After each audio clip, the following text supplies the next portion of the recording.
Hello everyone, welcome back to my YouTube channel.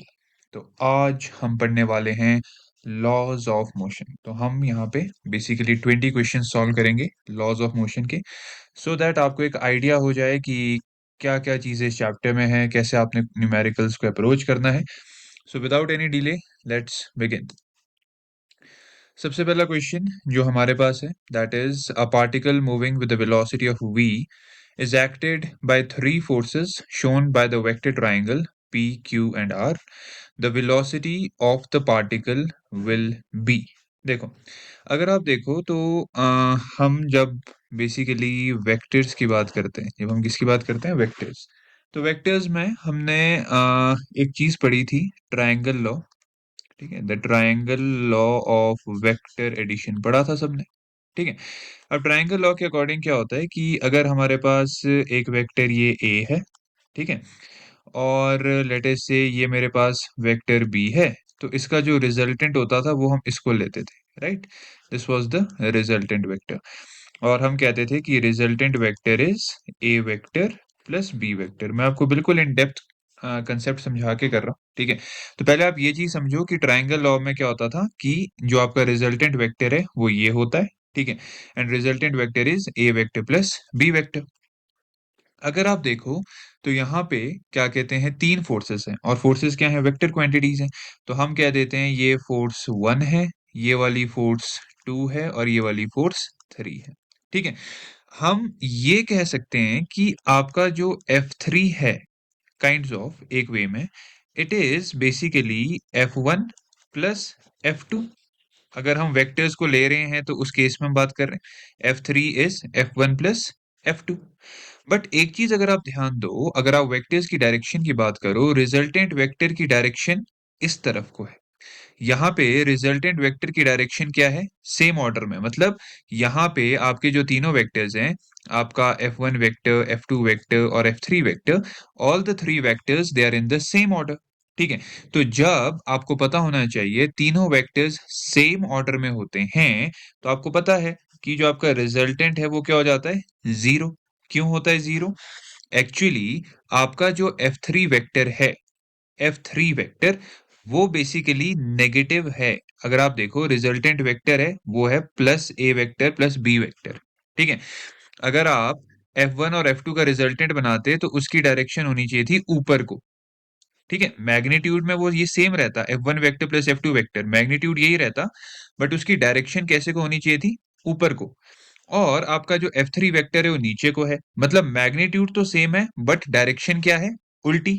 ठीक है, तो ओवरऑल ये क्या कर रहा है, ये F1 प्लस F2 वेक्टर जो है, ठीक है, उसके मैग्नीट्यूड को कैंसल आउट कर रहा है। तो एज अ रिजल्ट क्या हो रहा है, आपका जो ओवरऑल रिजल्टेंट फोर्स आएगी उस पार्टिकल पे, दैट इज जीरो।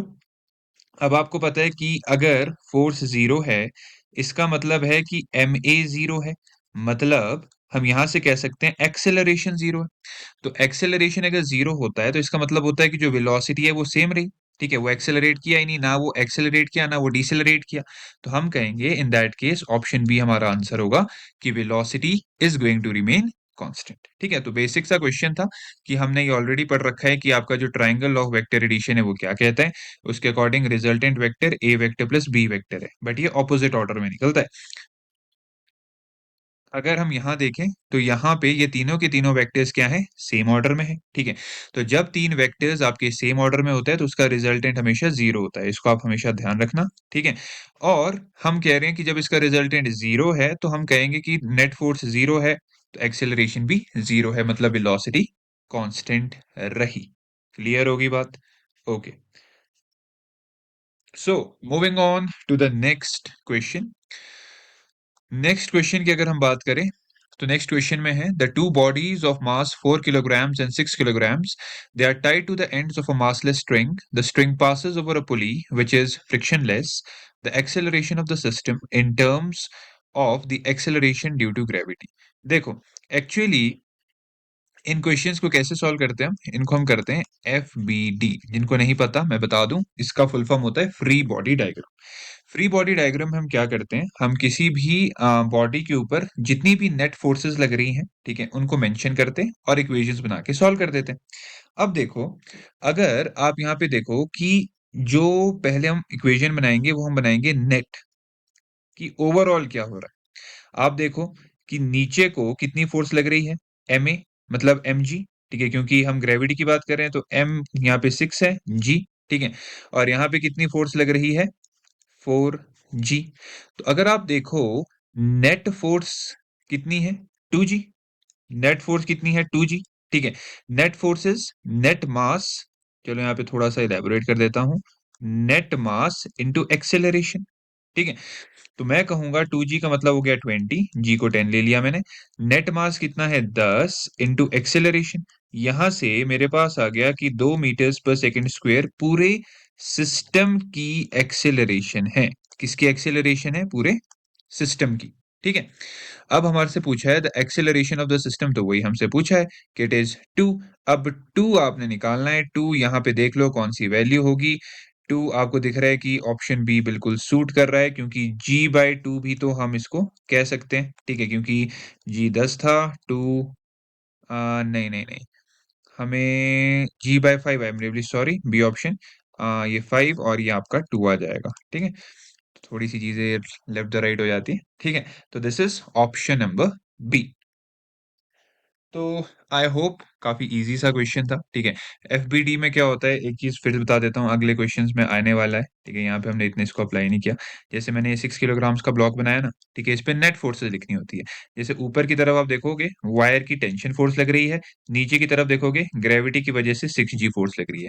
इस रिप्रेजेंटेशन को हम कहते हैं FBD, ठीक है। ये आने वाले क्वेश्चंस में हम यूज करेंगे, बट यहाँ पे तो काफी सिंपल सा था। हमने कहा कि हम सिस्टम के लिए नेट इक्वेशन बना रहे, ठीक है। तो हमने कह दिया कि बेसिकली जो नेट फोर्स है सिस्टम पे लग रही है, it is net mass into net acceleration. Clear होगी बात? सिंपल सा क्वेश्चन था। आगे चलते हैं। अगला क्वेश्चन है हमारे पास, यहां है a wooden wedge of mass m and inclination angle of alpha, it rests on a smooth floor, ठीक है। तो मतलब ये जो फ्लोर है ये स्मूथ है। स्मूथ होने का मतलब है यहाँ पे आपकी जो फ्रिक्शनल फोर्स है वो कितनी हो जाएगी, 0, right. A block of mass m is kept on the wedge. A force F is applied on the wedge as shown in the direction so that it remains stationary with respect to the wedge. The magnitude of the force F is, देखो actually क्या है, हमें इस block को गिरने नहीं देना है, ठीक है। तो अगर हम इसको फिर से बनाएं यहाँ पे, ठीक है, यहाँ पे, तो लेट अस से हमारे पास ये ब्लॉक है, यहाँ पे मास इसका m है, ठीक है। तो पहले हम इस पे लिख देते हैं कि इस पे फोर्सेस कौन सी लग रही है, ठीक है, फिर चीजें आसान हो जाएगी। तो आप अगर देखोगे तो हम बोल रहे हैं कि यहाँ पे इस पे फोर्स लग रही है F, ठीक है।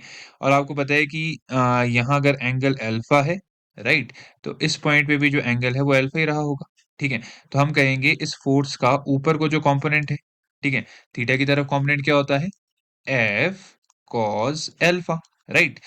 और यहाँ पे जो कंपोनेंट है वो क्या हो जाएगा, that is F sine alpha. Easy, ठीक है। आपको पता है ग्रेविटी की वजह से आगे को कितना लगेगा, देखो एक्चुअली जो वेट है, वेट तो नीचे को होता है, ठीक है, वेट क्या होता है, नीचे को, ठीक है। बट अब तक आपको याद हो गया होगा ये चीज कि बेसिकली ये जो एंगल है ये अल्फा हो जाता है, ठीक है। तो इस वजह से ये हो जाता है आपका mg साइन अल्फा। क्लियर होगी बात, ठीक है। इसको भी मैं आपको बता देता हूं, एक चीज हमेशा ध्यान में रखना, पॉइंट टू नोट, ठीक है। जो एंगल, ठीक है, जो एंगल आपके दो वेक्टर्स के बीच में बनता है, ठीक है, वही सेम एंगल आपके उन दोनों वेक्टर्स के परपेंडिकुलर्स के बीच बनता है, परपेंडिकुलर्स के बीच बनता है, ठीक है। मैं कहना ये चाहता हूं, लेट अस से, पहले इसको समझ लो इस चीज को, कि अगर हमारे पास ये दो वेक्टर्स हैं, ठीक है, इन दोनों के बीच अल्फा एंगल बना, तो इनके जो परपेंडिकुलर होंगे, मतलब इस वेक्टर का परपेंडिकुलर आप ऐसे बनाओगे, ठीक है, और इस वेक्टर का परपेंडिकुलर समवेयर ऐसा बनेगा, राइट। तो इनके बीच भी जो एंगल होगा वो भी अल्फा ही होगा। मतलब यहाँ पे तो क्या है, इधर आ जाओ, यहाँ समझाता हूँ आपको इस डायग्राम में। देखो, आपके पास क्या कहते हैं, ये दो थे, ये वाला और ये वाला, इसको कंसिडर करो। ठीक है, इन दोनों के बीच क्या एंगल बना था, अल्फा। इसका परपेंडिकुलर क्या है, ये, इसका परपेंडिकुलर है। ठीक है, और इसका परपेंडिकुलर क्या है, ये। ठीक है, तो इसके और इसके बीच भी जो एंगल बनेगा दैट इज अल्फा। समझ रहे हो, जो एंगल दो वेक्टर्स के बीच बनते हैं उनके परपेंडिकुलर के बीच भी सेम ही एंगल बनता है। हमें बोला है मैग्नीट्यूड हमने फोर्स का तब निकालना है कि ब्लॉक स्टेशनरी रहे। ब्लॉक स्टेशनरी रहने का मतलब है कि नेट फोर्स ब्लॉक पे क्या हो, जीरो हो।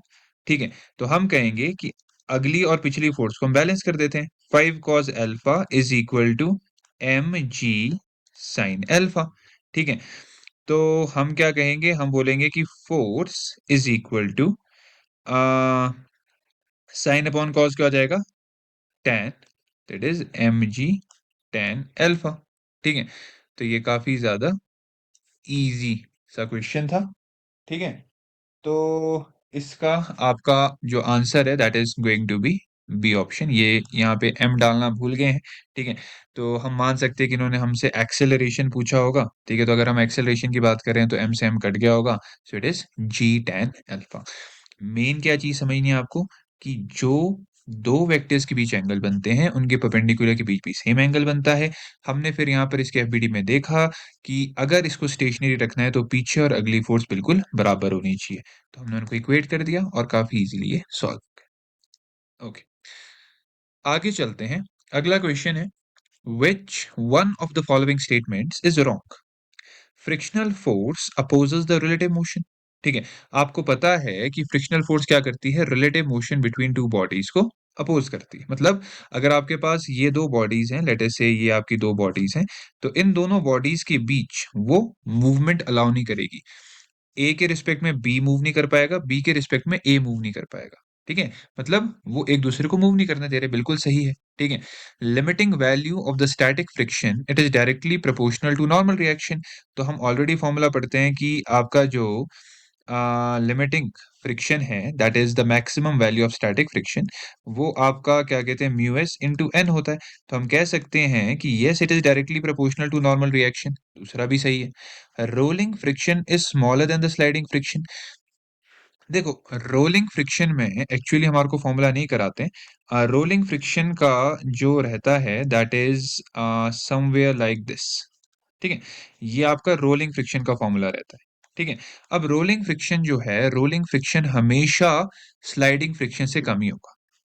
जो आपका रोलिंग फ्रिक्शन है वो हमेशा स्लाइडिंग फ्रिक्शन हो, ठीक है, चाहे हम क्या कहते हैं आपका काइनेटिक फ्रिक्शन हो, ठीक है, इससे हमेशा कम ही होता है, राइट।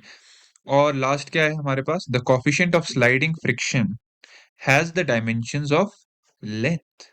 ठीक है, तो ये बिल्कुल गलत है। ठीक है, क्यों, अब यार खुद सोचो, खुद सोचो, कोई भी एक इक्वेशन उठा लो, ये लिमिटिंग वैल्यू उठा लो, इनको इक्वेशन उठाया करो, रटा मत करो चीजों को। ये हमारे से क्या बोल रहा है कि इसकी डायमेंशन निकालो। ये क्या है, फ्रिक्शनल फोर्स, फोर्स का मतलब न्यूटन। अब पूरा लिखना है डायमेंशनल फॉर्मूला तो वो भी लिख देते हैं, mlt-2। ठीक है, और नॉर्मल रिएक्शन भी क्या है, फोर्स, इसको नीचे ले आओगे आप। ठीक है, आप मुझे बताओ क्या है, यहां से हमारे पास बिल्कुल जीरो आ रहा है, मतलब कि ये तो एक डायमेंशन लेस क्वांटिटी है।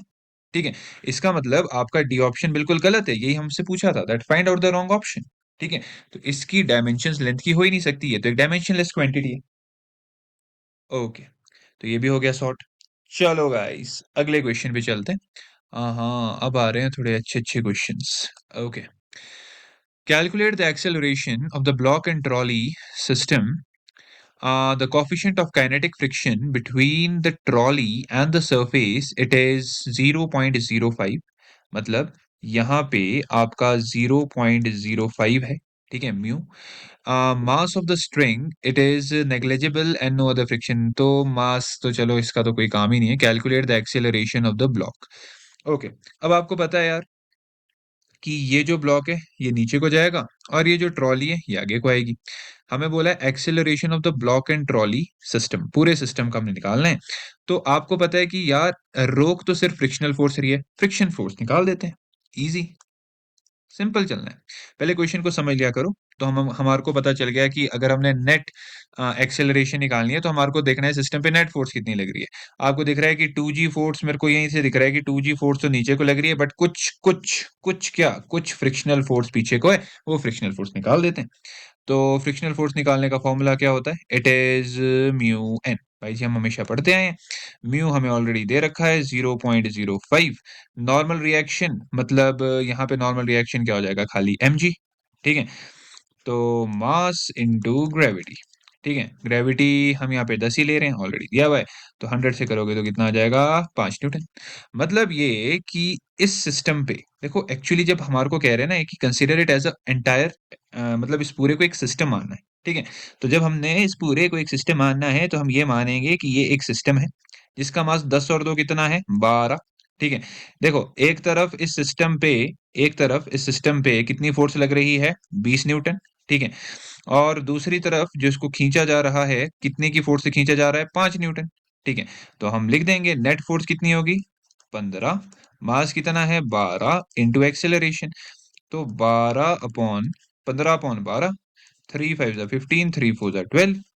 ठीक है, तो एक्चुअली इसकी ऑप्शंस शायद रह गई हैं। ठीक है, बट चलो हमने निकाल दिया। इसका जो आंसर रहेगा that is going to be 5.4 metres पर सेकेंड स्क्वायर। एक्सेलरेशन पूछा था, हमने निकाल दिया। ठीक है, इजी सा क्वेश्चन था, कुछ ज्यादा है नहीं। बस आपको सारे कॉन्सेप्ट्स ऑलरेडी पता होंगे, नॉर्मल रिएक्शन का भी आपको पता होगा यार। नॉर्मल रिएक्शन होता है कि कितनी फोर्स सरफेस उस बॉडी पे ऊपर को लगाता है। तो जैसे मान लो ये 10 किलो का था ना, आपको थोड़ा सा आइडिया दे देता हूँ। तो आप देखो कि इस पे नीचे को कितनी फोर्स लग रही है? m इंटू जी। ऊपर को सरफेस क्या लगा रहा होगा? Normal reaction. और कोई फोर्स यहाँ पे है नहीं।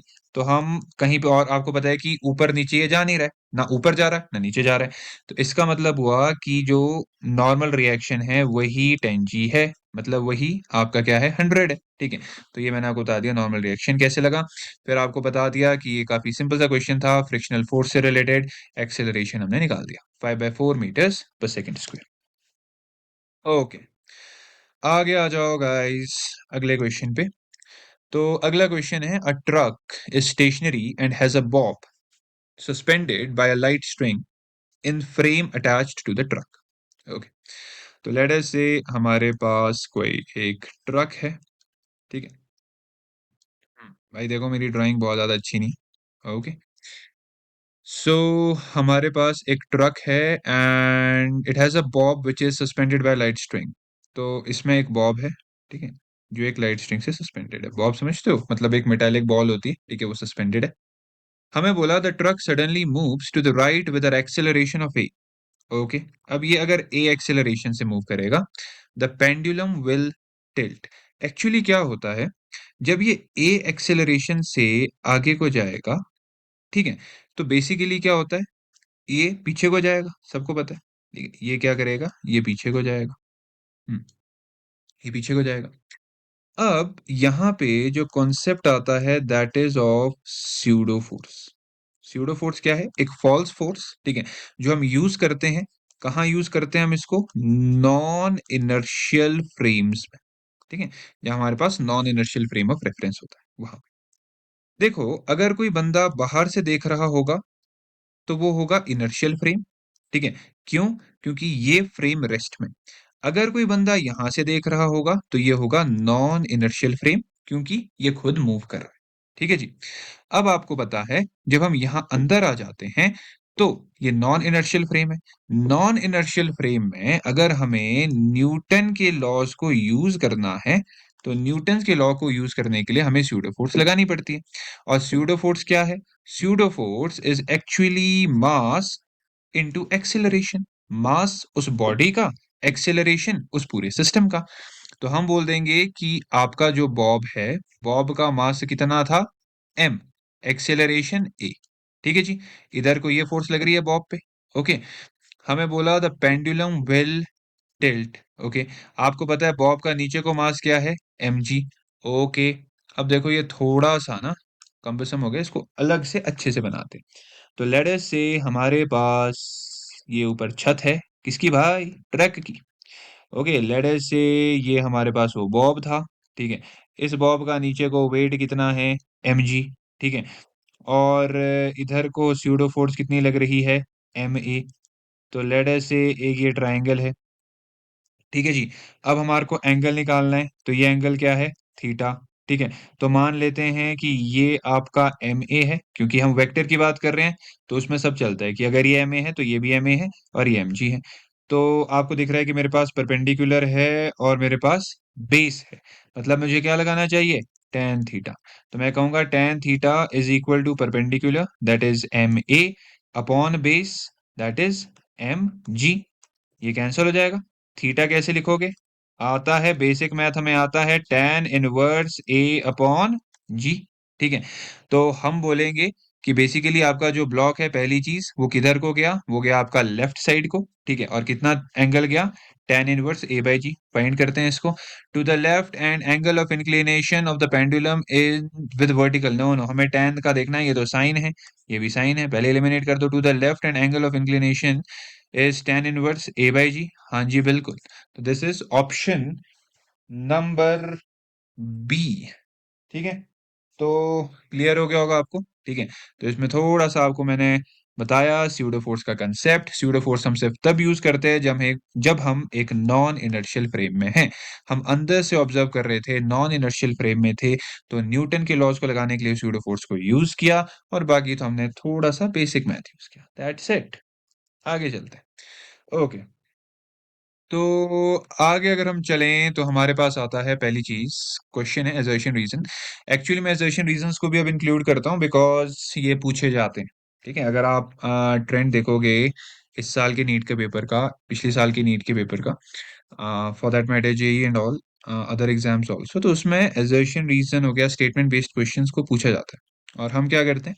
न्यूमेरिकल्स प्रैक्टिस कर करके इन बेसिक क्वेश्चंस को गलत कर देते हैं, ठीक है। तो वो चीज नहीं करनी। तो आगे चलते हैं। A glass ball it is dropped on a concrete floor can easily get broken compared if it is dropped on a wooden floor, ठीक है। तो बेसिकली ये बात कर रहे हैं कि अगर हम ग्लास के बॉल को, ठीक है, कंक्रीट के फ्लोर पे गिराएं, ठीक है, तो वो इजीली टूट जाएगा in comparison to wooden floor. अच्छा ठीक है।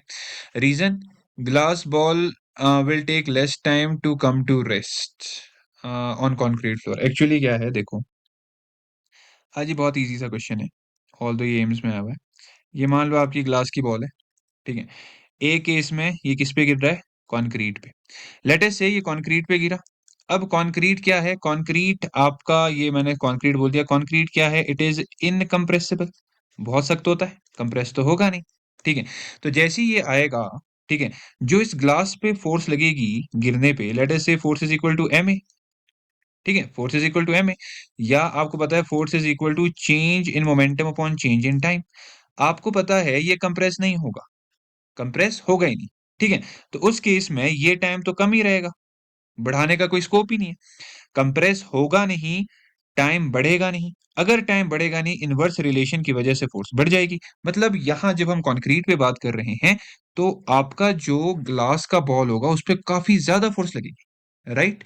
एज अ रिजल्ट वो जल्दी टूट जाएगा। इसका मतलब एजर्शन आपका बिल्कुल सही है। बट अगर हम यही सेम चीज अगर हम वुड पे करें, देखो वुड कंपेयर टू कंक्रीट इतना ज्यादा हार्ड नहीं होता है, ठीक है। उसके एटम्स इतने ज्यादा स्ट्रांगली बाउंडेड नहीं होते। तो यहाँ पे थोड़ा सा कंप्रेस हो सकता है। और जैसे ही वो कंप्रेस होगा, कंप्रेस का हमें क्या फायदा होगा? देखो, कंप्रेस होने से ये टाइम बढ़ जाएगा, ठीक है। टाइम बढ़ जाएगा उसके मोमेंटम को जीरो करने का। जैसे ही टाइम बढ़ा, तो force as compare to concrete यहां पे कम लगेगी। फोर्स कम लगेगी इस वजह से जब आप उसको वुड पे ड्रॉप करोगे, तो वो ज्यादा टाइम लगाएगा टूटने के लिए। तो बेसिकली रीजन में भी यही सेम चीज यहाँ पे कही है। So both assertion and reason they are true, and reason it is the correct explanation of the assertion। तो इसका हमारा आंसर क्या हो गया? ए। क्लियर होगी बात? So moving on to the next question. तो अगला हमारे पास आता है, तो इसमें क्या दिया है? That in the figure block A and B of masses 2 m and m They are connected with a string and system is hanged vertically with the help of a spring. Spring has negligible mass. Find out the magnitude of acceleration of the masses after the instant when the string is cut. ठीक है, देखो ये आपकी string है। ठीक है, अब जरा इस चीज को समझना, जैसे हम स्ट्रिंग को कट करेंगे, ठीक है, तो एक्चुअली जो चीजें हैं वो आपकी फ्री फॉल में आ जाएंगी। अब हम इसको कट कैसे कर रहे हैं? कट कहाँ से हो रहा है? After the instant when the string of mass m is cut, मतलब जो कट होना है वो सिर्फ यहाँ पे लगना है, यहाँ पे। ठीक है, ओके। तो अब पहले हम b की बात कर लेते हैं। तो जब हम b की बात करेंगे तो जब ये कट हो जाएगा तो ये सिर्फ इस पे कौन सी फोर्स लगेगी? इस पे जो फोर्स लगेगी वो mg लगेगी। मतलब इसका जो एक्सेलरेशन होगा, ठीक है, इसका एक्सेलरेशन आपका क्या आ जाएगा? खाली g। ये तो सॉल्व हो गया। अब अगर हम यहाँ पे स्प्रिंग फोर्स देखें तो आपको दिख रहा है कि नेट फोर्स नीचे की तरफ कितनी है? 2m plus M, 3mg। ठीक है, और क्या कहते हैं, this is the net force नीचे को, और ऊपर को भी यही होगी। मतलब ये एक्चुअली आपकी स्प्रिंग फोर्स होगी। देखो ना, जितनी फोर्स नीचे उतनी फोर्स ऊपर, क्योंकि सिस्टम कहीं मूव तो किया नहीं। तो जो स्प्रिंग की वजह से फोर्स है इनिशियली वो कितनी है? 3mg। अब जब आप उसको कट कर दोगे, ठीक है, तो ये तो गया। अब एक्चुअली इस सिस्टम में ऊपर की तरफ, लेट अस से अगर हम देखें इस 2m के लिए हम बनाएं, तो ऊपर की तरफ अभी भी स्प्रिंग की वजह से फोर्स लग रही है। ठीक है, नीचे इसका सिर्फ क्या लग रहा है? वेट लग रहा है। तो आ जाओ, नेट फोर्स सिस्टम पे कितनी है? आपको दिख रहा है कि 3mg। ऊपर को फोर्स है -2mg, ये नेट फोर्स है। नेट मास सिस्टम में सिर्फ 2m है, क्योंकि वो m मास तो नीचे छूट गया है। इनटू एक्सेलरेशन हमें निकालनी है। तो this is mg is 2ma, m cancels m, g/2 is the acceleration. मतलब आपका जो a ब्लॉक है वो g/2 से मूव कर रहा है। तो हम कहेंगे कि जो हमारा आंसर है that is option number C. Clear होगी बात? ठीक है, तो मैंने आपको बताया कि जब आप कट करोगे तो बी जो है वो फ्री फॉल में आ जाएगा। फ्री फॉल का मतलब है कि उसका एक्सेलरेशन जी रहेगा। ठीक है, और जो दूसरे वाला है तो हमने निकाला कि स्प्रिंग पे फोर्स कितनी थी। जैसे आप उसको कट करोगे हम देखेंगे नेट फोर्स ज्यादा ऊपर की तरफ को है, तो हम net force is equal to net mass left into acceleration करके एक्सेलरेशन निकाल देंगे। ओके, आगे चलते हैं। तो शायद ये वाला क्वेश्चन हमने ऑलरेडी कर दिया है और मुझे अभी तक इसका आंसर भी याद है। It is G tan alpha. ठीक है, so it is already done. इसमें कुछ नहीं करना था, फोर्सेस को बैलेंस करना था, सारा खेल वेक्टर्स का था।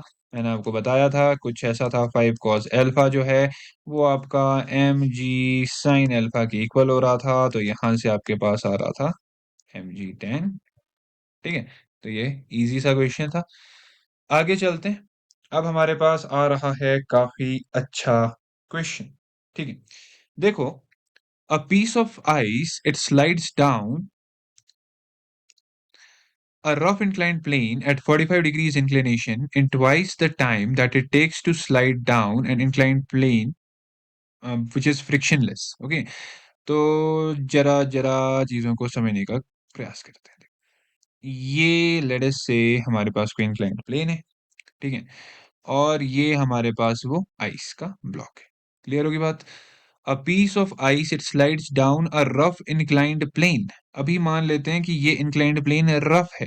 देखो, जब रफ होगा तो इस पे रेजिस्टिव फोर्स ज्यादा लगेगी। एज ए रिजल्ट इसको ऊपर से नीचे आने में टाइम ज्यादा लगेगा। ठीक है, और जब ये फ्रिक्शनलेस होगा तो ये फटाफट आ जाएगा।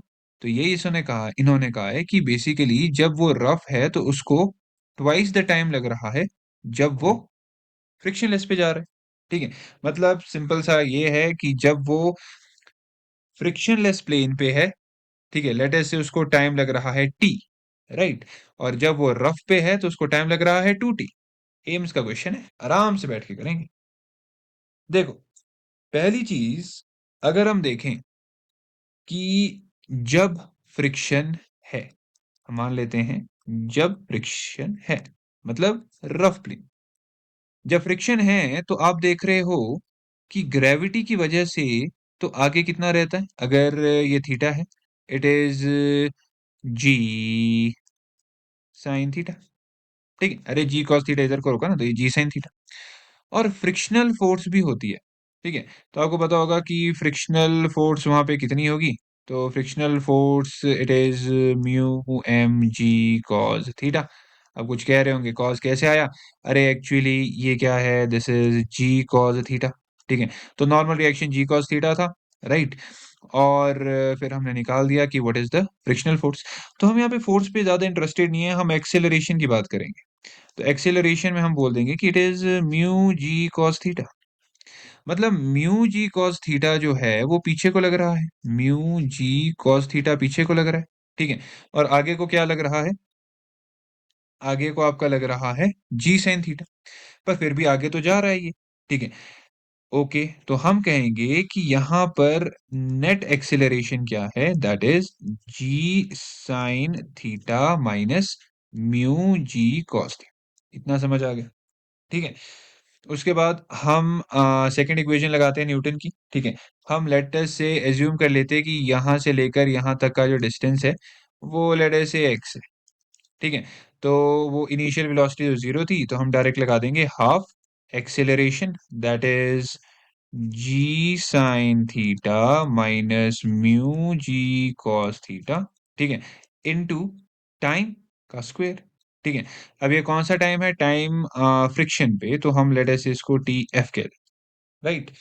तो अगर हम यहाँ से इसको निकालें, किसको निकालें, क्योंकि हमारे को ये टाइम चाहिए एक्चुअली नीचे जाने वाला, तो हम कह देंगे it is 2x divided by G sine theta minus mu ji cos theta. इतना समझ आ गया। इसको हम अंडर द रूट में डाल देंगे, क्योंकि वो स्क्वायर था, हमने निकाल दिया कि जब फ्रिक्शन है उस केस में कितना टाइम लगता है उसको नीचे जाने में। अब दूसरा निकालना बहुत आसान है कि जब कोई फ्रिक्शन नहीं है, जब कोई फ्रिक्शन नहीं है, ठीक है, उसमें आपको पता है कि खाली जी साइन थीटा है। तो उसमें तो हम कह देंगे कि आपकी displacement it is half acceleration में कौन है, सिर्फ जी साइन थीटा इंटू टी का स्क्वायर। तो हम कह देंगे 2x upon g sine theta, ठीक है जी, under the root is T. ये भी आपको समझ आ गया। हमें क्या कहा है, हमें इनिशियली एक चीज इन्होंने कही थी, अगर आपको याद होगा। इन्होंने कहा था कि जो आप रफ में जा रहे हो, मतलब देखो, जब आप रफ इंक्लाइंड प्लेन पे जा रहे हो, आपको जो टाइम लग रहा है टीएफ, इट इज 2 टाइम्स आपका जो फ्रिक्शनलेस पे या स्मूथ में लग रहा है, ठीक है।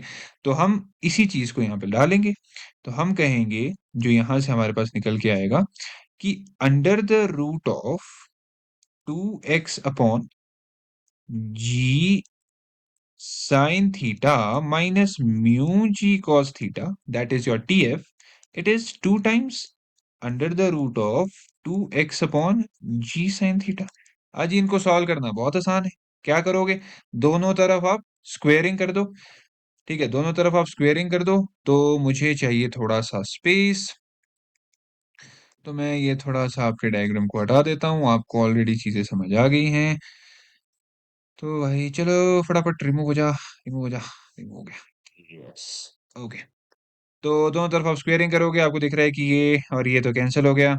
तो आपको दिख रहा है कि जब स्क्वेयरिंग करोगे तो रूट हट जाएगा, 1 upon g sine theta minus mu जी कॉस थीटा। यहाँ पे आया, 2 का स्क्वायर करना मत भूलना प्लीज, 4, ठीक है। और ये नीचे क्या आ जाएगा, जी साइन थीटा। इसको इधर ले जाओ, यहाँ पे आ गया जी sine theta is 4 G sine theta minus 4 mu ji cos theta.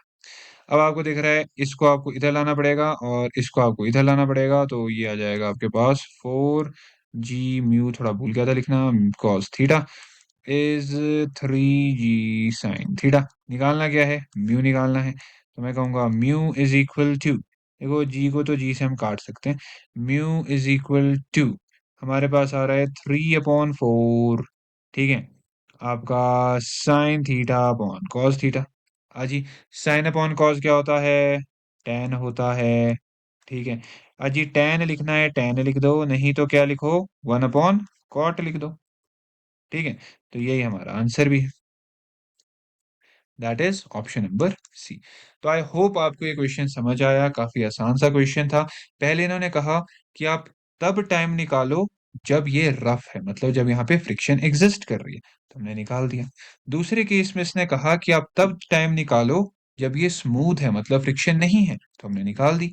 उसके बाद इन्होंने जस्ट रिलेशन दिया और हमने उसको सॉल्व कर। आई होप आपके क्वेश्चन क्लियर है। तो आगे चलते हैं। तो moving on to the next question, हमारे पास क्या आता है, हमें कहा है a force of 10 Newton, it acts on a body of mass 0.5 kilograms for 0.25 seconds. What is the impulse? तो यार देखो, काफी इजी सा क्वेश्चन है। मैंने आपको पहले भी बताया, इम्पल्स के फॉर्मूलाज को ध्यान रखना, चेंज इन मोमेंटम या एफ डी टी का इंटीग्रेशन। ठीक है, तो आपको दिख रहा है फोर्स ऑलरेडी दी हुई है आपको, और टाइम भी दिया हुआ है, मास का कोई काम ही नहीं है, तो it is 2.5। Pretty easy question. ठीक है, ऐसा नहीं सोचने कि इतने आसान क्वेश्चंस आपसे पूछे नहीं जाते हैं, बट अगर आप देखोगे नीट का ट्रेंड, तो ऐसे आसान आसान क्वेश्चन ही पूछते हैं, बहुत टफ नहीं पूछ रहे। तो आपको फोकस करना है जस्ट टाइम मैनेजमेंट पे, और ज्यादा ज्यादा क्वेश्चन सॉल्व करने की कोशिश। ओके, आगे चलते हैं। तो अब हमारे पास एक काफी अच्छा क्वेश्चन है, यहाँ पे मैं आपको एक नया कंसेप्ट बताऊंगा। A mass m is hung with a light in extensible string as shown the tension in the horizontal string। अब पहले तो क्वेश्चन को समझ लिया करो, हॉरिजॉन्टल स्ट्रिंग में ये किसकी बात कर रहा है, इसकी, ए वाली स्ट्रिंग की बात हो रही है। ठीक है, इसमें टेंशन क्या। यार हो सकता है कुछ ने पढ़ा हो वेक्टर्स में, कुछ ने नहीं पढ़ा हो, मैं यहाँ पढ़ा देता हूँ। एक थ्योरम होती है हमारे पास, Lami theorem. Lami theorem, Lami's theorem क्या कहती है, according to the Lami's theorem, let us say यार हमारे पास ना ये यहाँ पे तीन फोर्सेस हैं, मतलब लेट अस से थोड़ा इसको अच्छे से बनाते हैं। ये एक पॉइंट है, एक फोर्स यहाँ है, एक फोर्स यहाँ है, और एक फोर्स यहाँ है। ठीक है, वेक्टर्स बोल दो, फोर्स बोल दो, कोई भी वेक्टर क्वांटिटी बोल दो, इसको F1 बोल दो, इसको F2 बोल दो, और इसको F3 बोल दो। लेट अस से यहाँ एंगल अल्फा बना, लेट अस से यहाँ एंगल बीटा बना, लेट अस से यहाँ गामा बना। तो लेमिस थ्योरम का एक रिजल्ट है जो आपको ध्यान रखना है, दैट इज F1 ये वाली फोर्स, देखो ध्यान से देखो, F1 ये वाली फोर्स, ठीक है, इसके ऑपोजिट जो एंगल बना उसका साइन, साइन अल्फा किसके इक्वल होगा, F2, F2 इसके ऑपोजिट साइन गामा, F3 इसके ऑपोजिट साइन बीटा। ये है आपका लेमी थ्योरम का रिजल्ट, इसको आपको ध्यान रखना। बाकी क्वेश्चन में करो, क्लियर होगी बात। तो ये काफी इंपॉर्टेंट है, कहीं पे आ जाता है। ठीक है, तो जैसे अगर आप यहाँ देखो, तो यहाँ पर हम इसका एफबीडी फिर से बनाएंगे। लेट अस से ये आपका पॉइंट पी है, बहुत प्यारा सा पॉइंट है। ठीक है, this is your point P, और यहाँ पे आपको दिख रहा है कि ऊपर की तरफ को जा रही है टेंशन T1। ठीक है, एक इधर को है जो हमें निकालना है, लेट अस से एक्स, और यहाँ पे आपको दिख रही है कितनी फोर्स है, mg। सिंपल है। ठीक है, आपको पता है कि ये एंगल 30 है, तो ये एंगल भी भाई साहब 30 रहा होगा। सिंपल है। अब आपको क्या करना है, देखो, सबसे पहले हम इस T1 को तोड़ देते हैं। क्या कर देते हैं, तोड़ देते हैं। ठीक है, अब इसको आप तोड़ोगे तो आप क्या कह सकते हो कि ये वाला कंपोनेंट क्या हो जाएगा, T1 साइन 30, और यहाँ पे क्या आ जाएगा, T1 कॉस 30। इतना समझ आ गया। ठीक है, तो आपको ये तो समझ आ गया कि आपका जो x है, क्योंकि कहीं ये जा नहीं रहा है, तो x किसके इक्वल आ जाएगा, T1 कॉस 30। कॉस 30 √3/2 होता है, √3/2 होता है, यस। तो √3/2 T1। देखो, हमें x निकालना था, वो निकल गया, बट निकला कैसे, in terms of T1। In terms of T1 तो थोड़ी दिक्कत रहेगी। ठीक है, तो अब हम क्या करें, अब हम क्या करें, देखो ये हमने निकाल दिया। ठीक है, अब हमारे पास क्या है कि इन फोर्सेस को भी हम इक्वेट कर सकते हैं, तो हम बोलेंगे T1 साइन 30 यानी 1/2। ठीक है, it is equal to mg। तो यहाँ से आपने T1 की वैल्यू क्या निकाली, आपने बोला T1 is 2mg। T1 2mg है, इसको यहाँ पे पुट किया, तो ये आपके पास आ गया 2mg, 2 से 2 कैंसिल हो गया, तो √3mg, ये आपका आ गया ऑप्शन नंबर बी। ठीक है, बट ये तो एक तरीका है। अगर हम इसको चाहें तो हमने अभी एक कंसेप्ट सीखा, देखो ये तो मैंने आपको बता दिया कि नॉर्मली कैसे होता है। अगर हम चाहें तो हमने एक कॉन्सेप्ट सीखा है लेमीज थ्योरम, ठीक है, उसको अप्लाई करने की कोशिश करते हैं, उससे भी तो आना चाहिए ना। ठीक है, तो देखते हैं। हमें x निकालना है तो हमने बोल दिया x इसके ऑपोजिट जो एंगल है that is 90 plus theta. 90 plus theta है बिल्कुल। अरे जी ये वाला पूरा एंगल कितना है 90 प्लस थीटा। तो मैंने कह दिया it is sine 90 plus theta 30। ठीक है जी। और कोई ऐसा उठाओ जिसकी वैल्यू आपको पता है, जैसे mg, राइट। और आप लगाओगे mg में ये वाला एंगल दैट इज 180 माइनस 30। अब देखो जिसको ट्रिग्नोमेट्री आती है तो उसके लिए चीजें काफी आसान हो जाएंगी। ठीक है, तो अब मैं देखो यहाँ पे इसको इरेज कर दूं। ठीक है, फॉर्मूला मैं लेमी थ्योरम का नहीं मिटाऊंगा आपके लिए। ठीक है, हम जस्ट लेमी थ्योरम की एप्लीकेशन देख रहे हैं कि लेमी थ्योरम को हम कैसे अप्लाई करें। ठीक है, एक तरीका तो मैंने आपको बता दिया कैसे सॉल्व होगा। देखो ऊपर x है, साइन 90 प्लस थीटा क्या होता है कॉस थीटा। और सेकंड क्वाड्रेंट में बात जाएगी। और देखो जिन्होंने ये एंगल्स वगैरह ट्रिग्नोमेट्रिक रेशियोज अच्छे से पढ़े हैं, तो उनको चीजें समझ आ रही है। ठीक है, तो एक बार प्लीज उनको जाओ रिवाइज करो, ठीक है, और फिर से वीडियो देखो। तो साइन 90 प्लस थीटा क्या होता है कॉस थीटा होता है, तो और होगा पॉजिटिव, सो कॉस 30। यहाँ पे आपको दिख रहा है इट इज mg।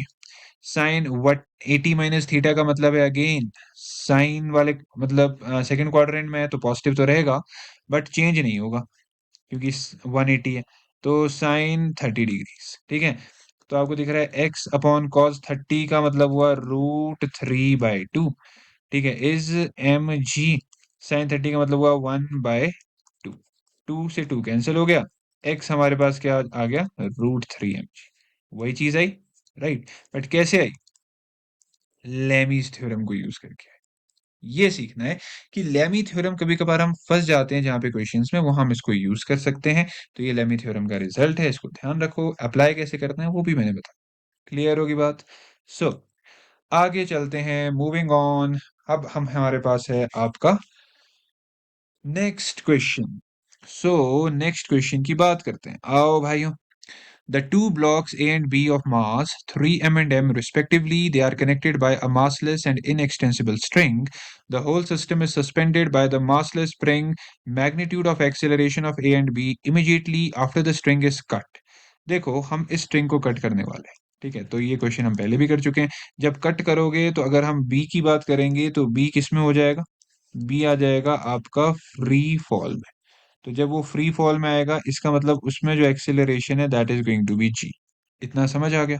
ठीक है, अब आपको पता है कि जो स्प्रिंग की वजह से फोर्स होगी that is going to be 3m+m कितना होता है, 3m+m 4mg। ठीक है जी। उसके बाद जब ये कट गया तो अगर हम ए वाले को बनाए, यहाँ पे ए वाले की एबीडी बनाए 3m मास। ठीक है, इसको अब नीचे इसका सिर्फ वेट खींच रहा है 3mg। ठीक है, टेंशन फोर्स तो होगी नहीं, क्यों, क्योंकि स्ट्रिंग तो कट गई है। ऊपर की तरफ इस पे स्प्रिंग है, तो स्प्रिंग कितनी फोर्स एक्सर्ट कर रहा है 4mg।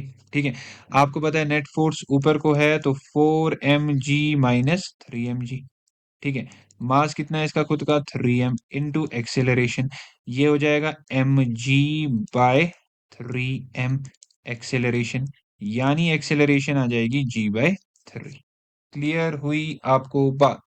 तो हमारा ऑप्शन ए क्या हो जाएगा आंसर, ऑप्शन ए होगा। ध्यान दो जरा, हमसे बोला है ए एंड बी रिस्पेक्टिवली, ए का g/3 है, नहीं ऑप्शन ए नहीं होगा, ए का g/3 है और आपका जो बी है वो जी है, बी आपका G, that is option number B. तो एक काफी इजी क्वेश्चन है, ऐसे हम पहले भी कर चुके हैं। तो आओ जी आओ, हमारे पास कोई एक एम्स का क्वेश्चन आए तो यार क्वेश्चन की वैल्यू पहले ही बढ़ गई है। ठीक है, तो okay, the tension T1 T2 and T3, तो ये निकालना है। देखो पहले हम इक्वेशन बनाते हैं किसके लिए, सिस्टम के लिए, पूरे सिस्टम के लिए।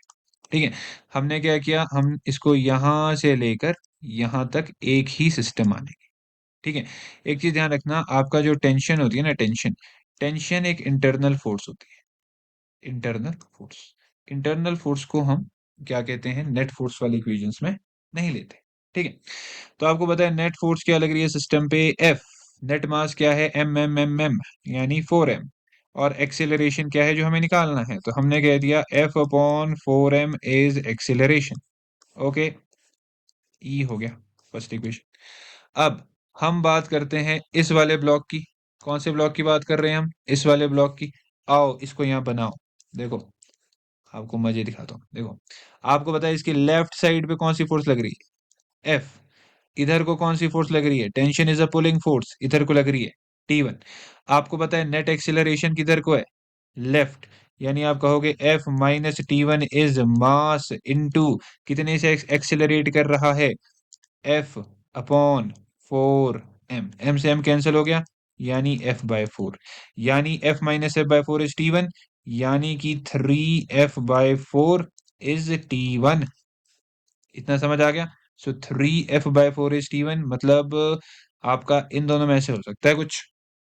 अब इन ऑप्शंस को एनालाइज करो, ये दो तो सेम है, तो हम अपना टाइम वेस्ट नहीं करेंगे क्या निकालने में, T2। डायरेक्ट क्या निकालेंगे, T3। अब देखो T3 के लिए हम किसका एबीडी बनाएंगे, किसका बनाएंगे भाई बोलो। हम बनाएंगे लास्ट वाले इसका। ओके, इस वाले ब्लॉक का एबीडी बनाओ। राइट साइड कोई फोर्स नहीं है, सिर्फ इस साइड को है कौन सी फोर्स, टेंशन फोर्स। तो net force is mass into acceleration कितना है, पूरा सिस्टम सेम एक्सेलरेशन से मूव कर रहा है, तो आपको पता चला F/4 है। तो F/4 यानी ऑप्शन नंबर सी। तो काफी स्मार्टली हमने इस क्वेश्चन को सॉल्व कर दिया, काफी इजी था। ठीक है, मैंने आपको बता दिया कि हम FBD कैसे यूज करते हैं। इट्स वेरी इजी, बस देखना होता है कि उस ब्लॉक पे या उस बॉडी पे कहां पर कितनी फोर्स लग रही है, और चीजों को इक्वेट कर लो, सॉल्व कर दो, बस इजी। आगे चलो। ओके, तो काफी अच्छा क्वेश्चन है भाई, बहुत सारे स्प्रिंग स्प्रिंग दिख रहे हैं मेरे को। ओके, जिपमर का है। The two masses 10 and 20 respectively, they are connected by a massless spring. As shown in the figure, a force of 200 newtons acts on the 20 kilogram mass at the instant shown. 10 has the acceleration of 12. Okay. देखो, value of acceleration of 20। अब कुछ लोग कहेंगे कि यार देखो ये पूरा सिस्टम एक साथ चलना है, ठीक है। तो जब 10 वाला जो है वो 12 के एक्सेलरेशन से चल रहा है, तो ऑफ कोर्स इसको भी तो सेम से चलना चाहिए, बट नहीं। एक्चुअली क्या है, ये इनिशियली बात कर रहा है। इनिशियली का मतलब है कि आपने 20 किलोग्राम वाले को खींच दिया है, ठीक है। 10 किलोग्राम वाला धीरे धीरे खींच रहा है, उस टाइम पे बात हो रही है, ठीक है। उस टाइम पे बात हो रही है। तो आपको पता है कि अगर आपने ये फोर्स F निकालनी है, वो कैसे निकलेगी, F is equal to ma। Mass कितना है, 10, ठीक है। और एक्सेलरेशन कितनी है, 12। इसका मतलब हुआ 120 न्यूटन की फोर्स है ये F। ये F तो क्या है, this is the spring force जो हमने निकाली, ये तो स्प्रिंग फोर्स है। मतलब अगर हम 20 किलोग्राम के ब्लॉक की बात कर रहे हैं, 20 किलोग्राम के ब्लॉक की, इस पे आगे को 200 न्यूटन लग रहा है, पीछे को स्प्रिंग खींच रहा है इसको 120 न्यूटन से। तो नेट फोर्स हो गई 200 माइनस 120। मास कितना है, 20। एक्सेलरेशन निकालना है, तो ये हो जाएगा 80/20, यानी कि 4 मीटर्स पर सेकंड स्क्वायर एक्सेलरेशन। क्लियर है, समझ आया आपको। सेम नहीं आया आपका 12, क्यों नहीं आया, क्योंकि ये कब बात कर रहा है, ये इनिशियली बात कर रहा है। इनिशियली दोनों का एक्सेलरेशन अलग होगा, बट जब बेसिकली थोड़ा डिस्टेंस ये मूव कर जाएंगे तो दोनों का एक्सेलरेशन सेम हो जाएगा। क्लियर हुई बात। मैं कह रहा हूं सिंपल कि आगे वाला खींच चुका है, पीछे वाला धीरे धीरे खींच रहा है, इसलिए ऐसा होता है। ठीक है, अगले क्वेश्चन पे चलते हैं। ओके, तो अगले क्वेश्चन में थोड़ा सा हमें वेक्टर्स का ज्ञान होना चाहिए, थोड़ा सा बिल्कुल। ओके, तो देखो यार मेरी ड्राइंग इतनी ज़्यादा अच्छी भी नहीं है, तो मैं यही कर देता हूँ। आप मुझे एक चीज़ बताओ, अगर मैं यहाँ पे दो लाइनें बनाऊं, एक लाइन यहाँ बनाओ, एक लाइन यहाँ बनाओ। रिजिड बॉल है मास m का, ठीक है, वो यहाँ टकराता है फिर यहाँ से आ जाता है। आगे होता है अगर ये एंगल 60 है, हम जब छोटे होते थे, छोटे से बच्चे थे, हमें बताते थे कि ऑल्टरनेट एंगल होता था, कुछ पता नहीं। ये 60 है तो भाई ये भी 60 होता था, ठीक है। तो एक्चुअली जब हम मोमेंटम की बात करते हैं, तो हम उस कंपोनेंट की बात करते हैं जो कोलाइड करता है, या मैं लिखूं यहाँ पे, तो हम कोलाइडिंग कंपोनेंट की बात करते हैं, ठीक है। ऐसा कंपोनेंट जो कोलाइड करेगा, तो आपको पता है वो कौन सा होगा, ये हॉरिजॉन्टल कंपोनेंट। तो आपको दिख रहा है कि this is going to be v cos 60। मतलब अगर मुझे इनिशियल मोमेंटम निकालना है तो मास मास ही रहेगा, ठीक है। बट वेलोसिटी क्या हो जाएगी, v cos 60, ठीक है। तो आपको दिख रहा है it is m v. cos 60 की वैल्यू बोलो फटाफट, वही होती है भाई जो आपकी साइन 30 की होती है। ये हो गया, ठीक है। अब यहाँ पे एक चीज ध्यान रखना, मोमेंटम क्या है, एक वेक्टर क्वांटिटी। तो मैंने क्या किया, मैंने माना कि इस साइड की जितने भी होंगे वो पॉजिटिव, और मान लेते हैं इस साइड के जितने भी होंगे वो नेगेटिव, ठीक है। तो आपकी मर्जी है। तो इस साइड पॉजिटिव है तो मैंने मान लिया ये पॉजिटिव है, इनिशियल मोमेंटम। फाइनली क्या होगा, अगर आप देखो ये ब्लॉक कोलाइड होकर इधर को आई तो इसके भी दो कंपोनेंट है, एक कंपोनेंट इधर, एक कंपोनेंट इधर। तो हम तो कोलाइडिंग कंपोनेंट ले रहे हैं, तो ये इधर को बजा, कैसे बजा ये एक्चुअली इधर को बजा और इधर से बच के वापस आ गया, ठीक है। तो हम ये वाला कंपोनेंट लेते हैं अब। तो अब हमने निकालना है फाइनल मोमेंटम, तो हम बोलेंगे it is m v cos 60 again, it is going to be mv by 2। But अगर आप ध्यान दो तो दिस इज माइनस, क्योंकि हम डायरेक्शन की बात करेंगे, यहाँ वेक्टर है। तो अब हमें निकालना है नेट चेंज इन मोमेंटम, तो that is minus mv by 2, final momentum minus initial momentum, ठीक है। दोनों के साइन सेम है, ऐड किया माइनस एम वी। तो ये यहाँ पे बेसिकली मैग्नीट्यूड की बात कर रहे हैं, तो हम कह देंगे it is simply m v. Magnitude terms में अगर हम देखें, मैग्नीट्यूड टर्म्स में अगर हम देखें तो it is going to be, clear होगी बात, ठीक है। तो बस थोड़ा सा ये वेक्टर्स के साथ हमारे साथ खेल गए और साइंस के साथ, बाकी it's a very easy question, nothing much. Clear हो गया, आगे चल। अगला क्वेश्चन है हमारे पास, आहा हा, बैलून्स के क्वेश्चन है। यहाँ पे आपको एक चीज मैं बताऊंगा, ब्यूएंसी का कंसेप्ट बताऊंगा, काफी प्यारा कंसेप्ट है। तो आ जाओ, शायद इसका एक और क्वेश्चन आपको देखने को मिले। A balloon of mass 10 kilograms, it is raising up with the acceleration of 20। तो लेट अस से हम एक सुंदर सा बलून बना देते हैं, this is a hot air balloon, शायद ऐसा ही दिखता है वो, ऐसा जैसा। अब इसका मास कितना है, इसका मास है 10, it is raising up with acceleration of 20। तो लेट अस से ये ऊपर जा रहा है 20 के एक्सेलरेशन से। If a mass of 4 is removed from the balloon, the acceleration becomes, okay, acceleration becomes, देखो एक्चुअली जो बलून है वो ऊपर किस वजह से जाता है, ब्यूएंट फोर्स की वजह से। BYOANT जो भी होता है, मेरे को स्पेलिंग ज्यादा याद नहीं है, नहीं नहीं शायद याद है, BO, रुक जाओ, हाँ, BUOYANT, या आई रिमेम्बर। मेरी इंग्लिश इतनी खराब नहीं है। तो हम यहाँ पे बात करने वाले हैं ब्यूएंट फोर्स, वही वाली ब्यूएंट फोर्स जिसकी बात हम आर्किमिडीज प्रिंसिपल में भी करते हैं। तो ब्यूएंट फोर्स क्या करता है, इस बलून को ऊपर की तरफ को पुश करेगा। तो लेट अस से वो फोर्स ऑफ ब्यूएंसी कितनी है, FB, ठीक है। तो अब मैं कहूंगा कि आप अगर इसका FBT देखो, FBT देखो, इस बलून पे नीचे अर्थ खींच रहा है इसको 100 से, मतलब mg या mg 10g, ठीक है। और ब्यूएंट फोर्स ऊपर को है, और नेट एक्सेलरेशन भी ऊपर को, तो मैं क्या लिखूंगा इक्वेशन, FB माइनस 100 कर दिया डायरेक्ट, ठीक है। मास कितना 10, एक्सेलरेशन कितना 20। तो यहां से मेरे पास फोर्स ऑफ ब्यूएंसी कितनी आ जाएगी, 300 न्यूटन, ठीक है। हमसे क्या कह रहा है कि अगर मैं 4 किलो को रिमूव कर दूं तो एक्सेलरेशन अब कितना होगा, फोर्स ऑफ ब्यूएंसी पे तो फर्क नहीं पड़ा ना यार, फोर्स ऑफ ब्यूएंसी पे तो फर्क नहीं पड़ा। फोर्स ऑफ ब्यूएंसी 300 माइनस, अब वेट 10g नहीं है, 4 आपने रिमूव कर दिया, कितना है 6g यानी 60, ठीक है।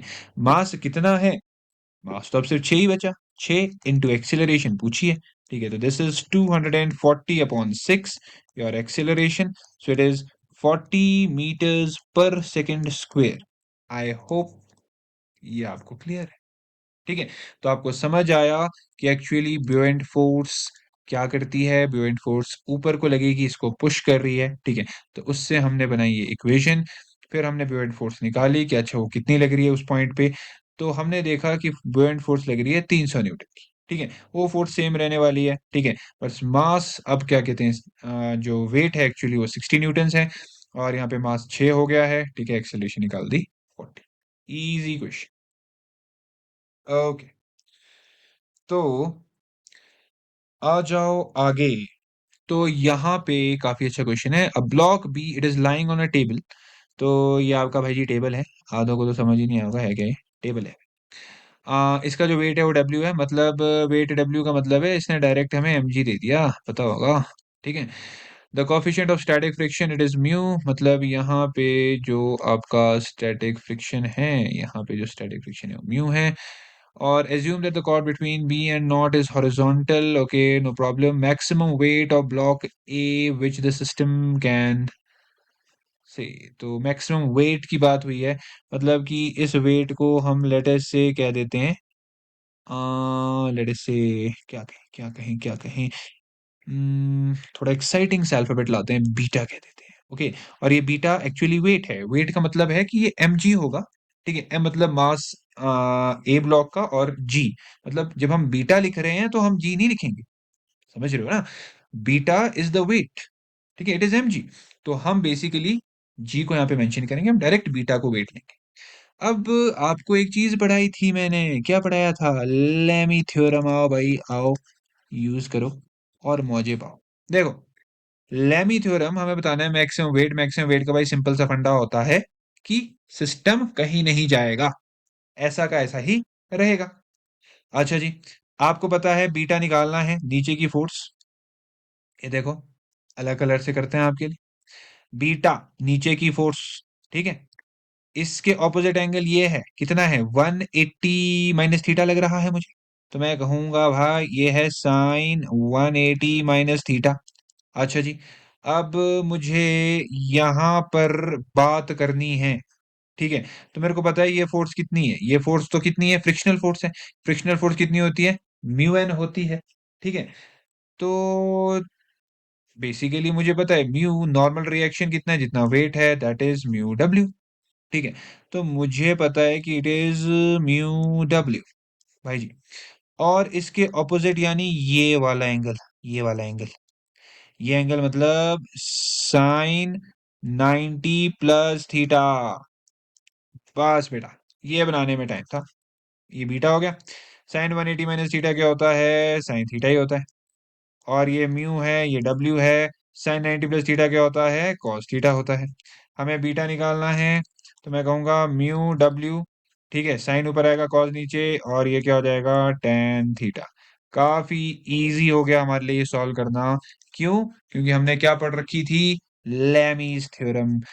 नीट हो, जेई हो, इन कॉम्पिटेटिव एग्जाम्स के यही तो मजे हैं। अगर आपको कोई शॉर्टकट पता है, थ्योरम पता है, तो आप अपना टाइम बचा रहे हो, अपना स्कोर इंप्रूव कर रहे हो। Okay, so now we have the last question for this particular lecture.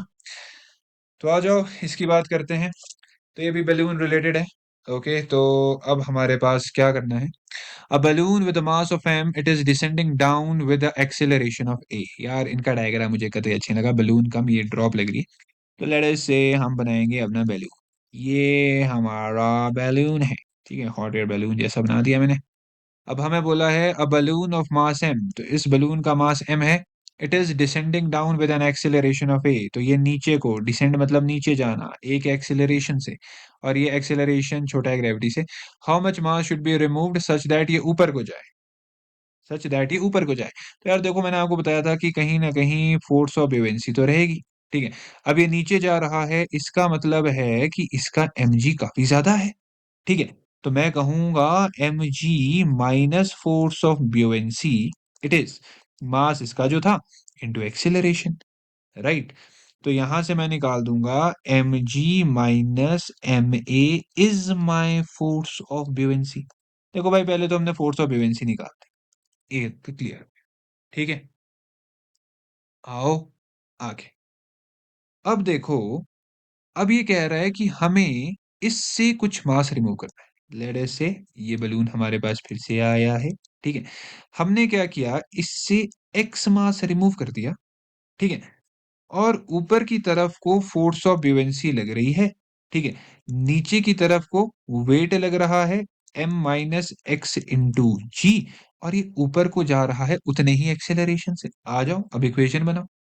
आपको पता है कि एफ बी माइनस, ठीक है, ध्यान देना यहां गलती मत करना, वेट कितना है अब, m minus X into G is equal to m minus X into A. बस ये इक्वेशन अच्छे से बना लो।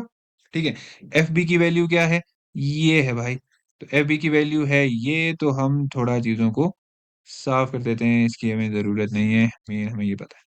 तो एफ बी की वैल्यू क्या है, M G minus M A.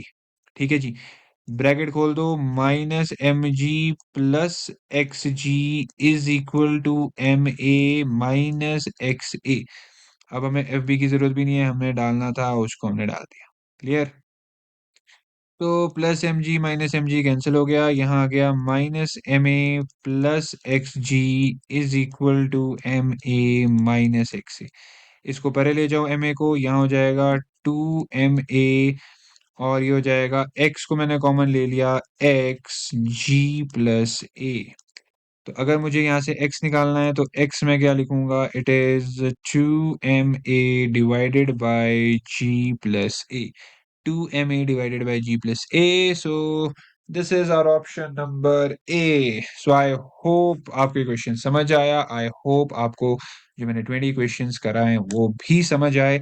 So thank you guys.